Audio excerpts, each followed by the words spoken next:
साक्षात पटेल जी ने जो किया है, भूतो ना भविष्यति,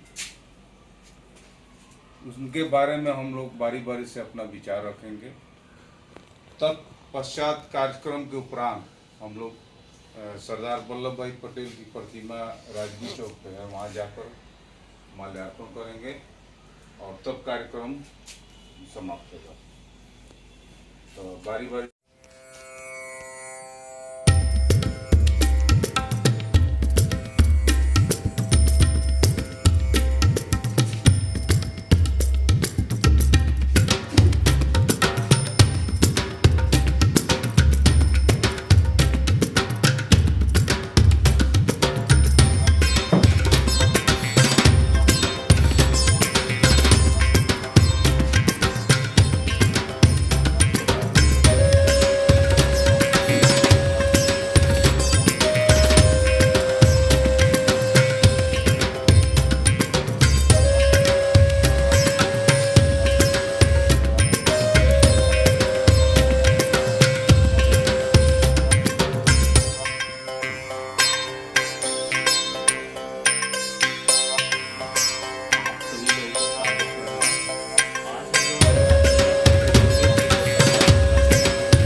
सरदार वल्लभ भाई पटेल जो मतलब शुरू से ही बहुत एक्टिव और बहुत अच्छे तरीक़ा से ये गुजरात से निकल के वहाँ से एक छोटी सी गांव से पढ़ाई लिखाई किए, वहाँ से एक अच्छा वकील बनने के बाद अच्छा से सब कुछ चल रहा था। फिर भी ये महात्मा गांधी से प्रेरित हुए और आंदोलन में आए और बारडोली सत्याग्रह आंदोलन में अच्छे तरीक़ा से पार्टिसिपेट किए, जिससे इनको सरदार की उपाधि मिली।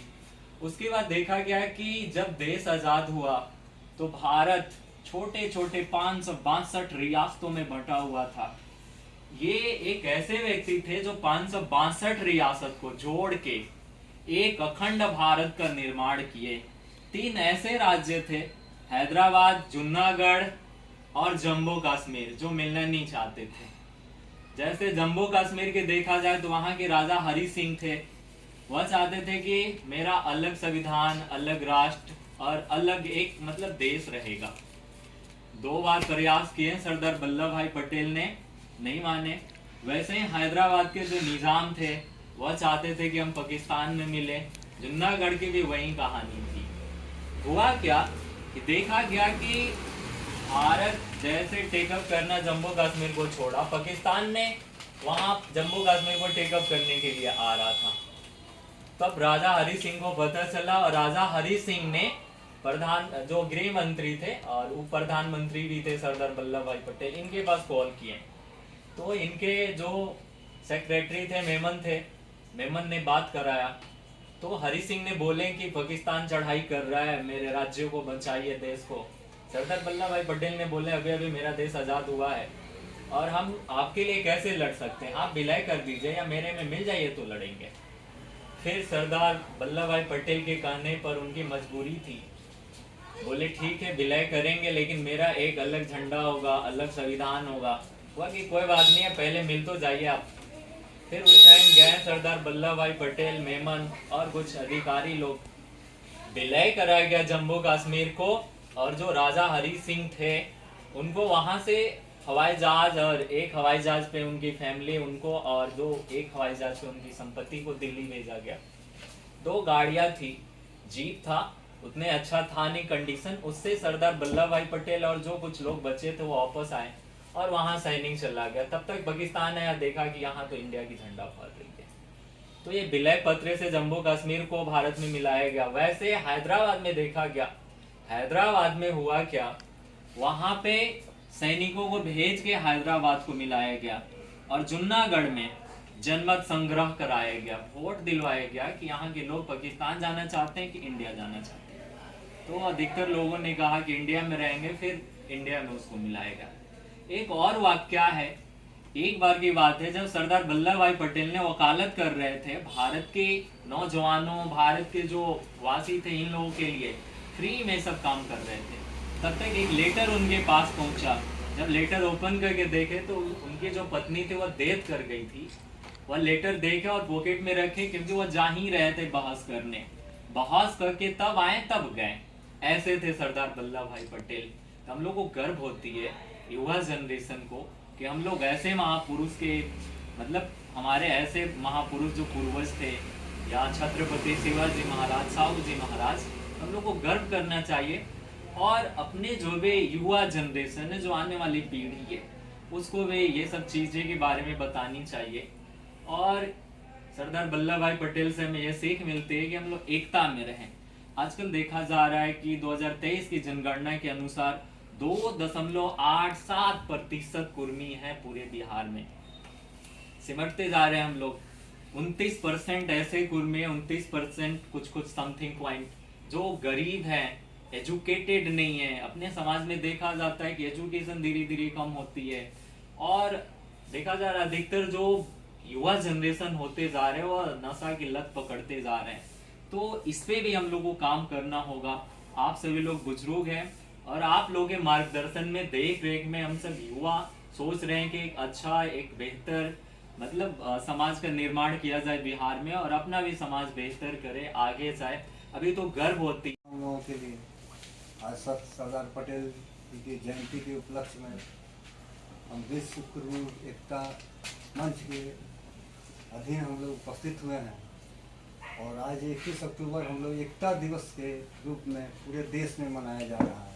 ये पहली बार हुआ है आज़ादी के बाद कि आज एकता दिवस के रूप में पूरे देश में, जिस तरह 26 जनवरी 15 अगस्त को कार्यक्रम होता था, झांकियाँ निकलती थी, सेना का परेड होता था, उसी तरह गुजरात में, जहाँ पर सरदार पटेल जी का रेवाड़ी कोई जगह है गुजरात में, वहीं पर भव्य कार्यक्रम इनका चल रहा है, जहाँ पर इनका स्टैचू भी है।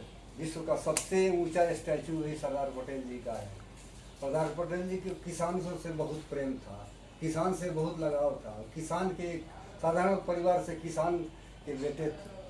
वो जो सरदार पटेल जी का जो स्टैचू बना है, उसमें किसान जो भी यूज होता था सामान, खुरपी हो, कुदाल हो, हर हो, ट्रैक्टर हो, सब का लोहा उसमें मिलाया गया है। सरदार पटेल जी लौह पुरुष के रूप में जाने जाते थे। हमारे भाई ने बताया कि जैसे कि सरदार पटेल जी अखंड भारत का निर्माण उन्होंने किया। हमारा देश टुकड़ों टुकड़ों में बटा था। 562 को रियासत को कम समय में उन्होंने एकीकरण किया, और राष्ट्रीय एकता का परिचय दिया उन्होंने। सरदार पटेल जी बहुत महान व्यक्ति थे। जब देश आज़ाद हुआ तो प्रधानमंत्री चुनना था देश को कि किसको प्रधानमंत्री बनाया जाए। उसके लिए एक कमेटी बना, जिसमें 15 विशिष्ट तरह के लोग बैठ उस कमेटी में थे। मतदान जब हुआ तो 15 में 12 जो लोग थे वो सरदार पटेल के पक्ष में वोट दिए कि भाई सरदार पटेल जी को ही प्रधानमंत्री बनाया जाए। और जो 3 आदमी थे वो लोग अन्य किसी को वोट दिए। किसी ने जवाहरलाल नेहरू का नाम नहीं लिया। लेकिन गांधी जी को क्या समझ में आया, गांधी जी अपने जो मालूम हुआ कि भाई एक गरीब का बेटा, एक किसान का बेटा, एक पिछड़ा वर्ग का बेटा देश का प्रधानमंत्री बनने जा रहा है, तो गांधी जी ने सरदार पटेल से आग्रह किया कि आप अपना नाम वापस ले लीजिए।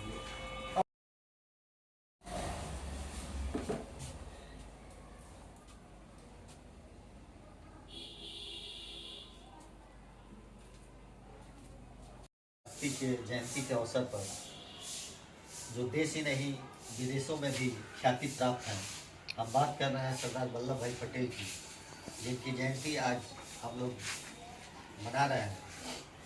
उनमें वो खासियत थी, ऐसा व्यक्तित्व था जिसका लोहा पूरा देश माना ही, इसके साथ साथ विदेश भी पूरी दुनिया मानी। इन्होंने जो काम किया, जो खंडित भारत को अखंड बनाने में, एकत्रित करने में, देश आज़ादी के पहले कई रियासतों में बटा हुआ था।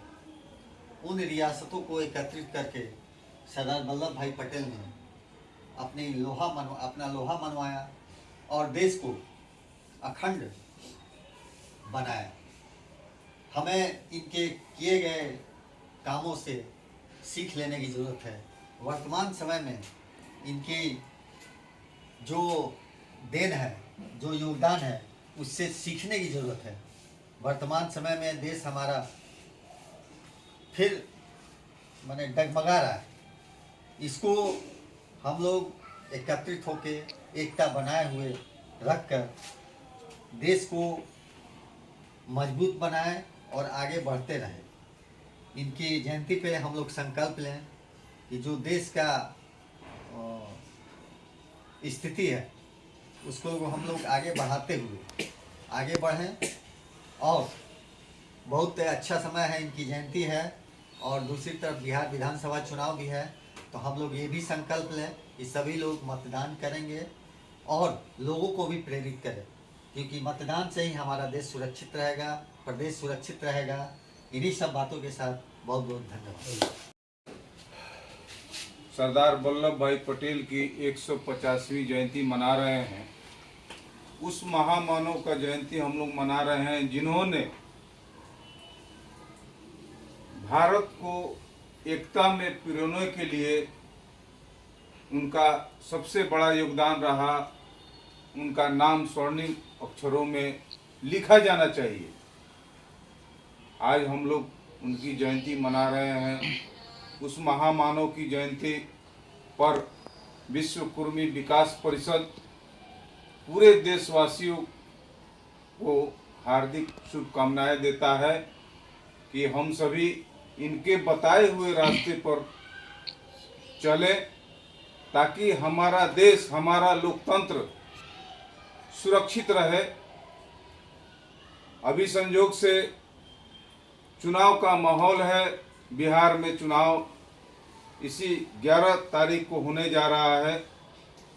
हम सभी से निवेदन करते हैं, खासकर बिहार वासियों से निवेदन करते हैं कि आप अपना मतदान अवश्य करें। मतदान लोकतंत्र की पूंजी होती है। मतदान एक ऐसा हथियार है जिससे आप किसी भी नेता को बना भी सकते हैं, बिगाड़ भी सकते हैं, किसी भी अच्छे बिल को ला भी सकते हैं और गिरा भी सकते हैं। इसलिए हम निवेदन करते हैं इस अवसर पे, सरदार वल्लभ भाई पटेल की जयंती के अवसर पे कि सभी मतदान करें ताकि हमारा देश समाज सुरक्षित रहे। और हम खासकर पटेल समाज के लोगों से निवेदन करते हैं कि सरदार वल्लभ भाई पटेल की जयंती हर्षोल्लास के साथ आप जहां भी हैं वहीं मनाएं। जय हिंद, जय भारत। भारत माता की जय। भारत माता की जय।